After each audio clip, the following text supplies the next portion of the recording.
আমার সংসারের আজকে রেসিপি হচ্ছে মশলা দেয়া আমের আচার। সব রোদ্দুরে দিয়ে দিয়েছি, গরম হয়ে গেছে। এবার আমি মিক্সিতে বেটে নেব। প্রথম দিলাম সাদা সর্ষে, কালো সর্ষে দিচ্ছি না, অম্বলের ধাত আছে অনেকে, ওই জন্যে আমি কালো সর্ষে দিচ্ছি না। জিরে দিয়ে দিলাম 25 গ্রাম, ধনে দিয়ে দিলাম 25 গ্রাম, পাঁচফোড়ন দিয়ে দিলাম 10 গ্রাম,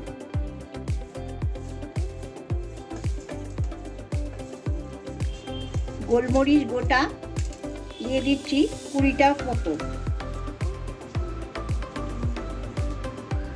3-4টে তেজপাতা দিয়ে দিচ্ছি।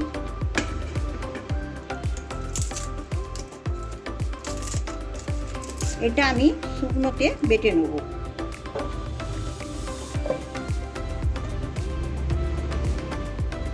Later. আমি মশলাটা কিন্তু পুরো গোটা বাটিনি, একদম আমি এরকম আধ বাটা করে বেটে নিয়েছি। পুরোটা দিয়ে দিচ্ছি।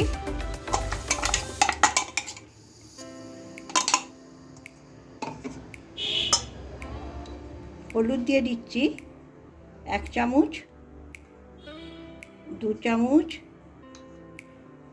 3 চামচ হলুদ গুঁড়ো দিয়ে দিলাম।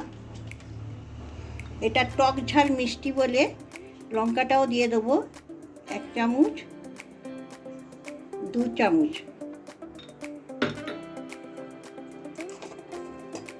আমি চিলি পেস্টও দিয়ে দিচ্ছি 1 চামচ, 2 চামচ। এখানে 1 বাটি চিনি দিয়ে দিই। এখানে আমার 200 গ্রাম চিনি আছে। 10-12টা মতন কাঁচা লঙ্কা দিয়ে দিচ্ছি, গোটা কাঁচা লঙ্কা। রসুনের কুচি 20-25টা বড় বড় গোটা গোটা দিয়ে দিলাম। আদা 50 গ্রাম কুচিয়ে রেখেছি, দিয়ে দিচ্ছি। এগুলো যখন আচারটা মজে যাবে, দাঁতে পড়লে খুব সুন্দর লাগবে খেতে, ফ্লেভারটা দারুণ লাগবে।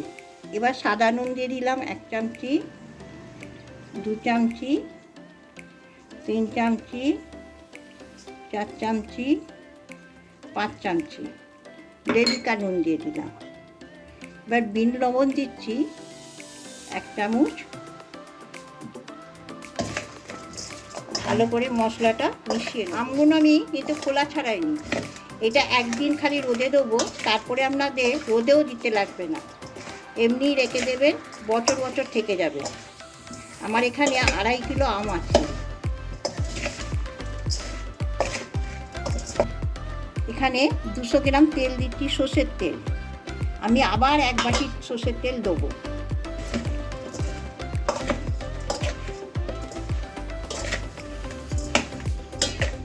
A few moments later. মশলাটা পুরো মাখানো হয়ে গেছে।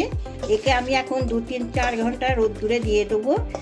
তারপরে বয়নে যখন ঢালবো তখন আপনাদের কাছে দেখাবো।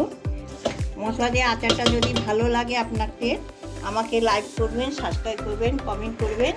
সবাই ভালো থাকবেন, সুস্থ থাকবেন। এবার রোদ্দুরে দিয়ে রেখেছিলাম 4-5 ঘন্টা, কিরম জল বেরিয়ে গেছে দেখুন, আরও জল বেরোবে। এবার আমি কাঁচের বয়ামে ভরে নেব। এটা কাঁচের বয়ামে ভরলে কিন্তু অনেক দিন, অনেক বছর থাকবে।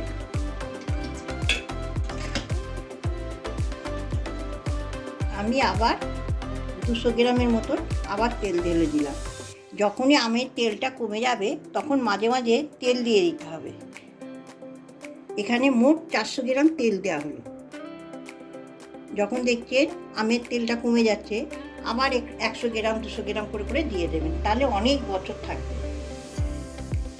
আমি এই মুখেতে একটা সাদা ধুতি কাপড় নতুন একদম বেঁধে রেখে দেবো। এটা মিনিমাম 10 দিনের মতন আমি বেঁধে রেখে দেবো।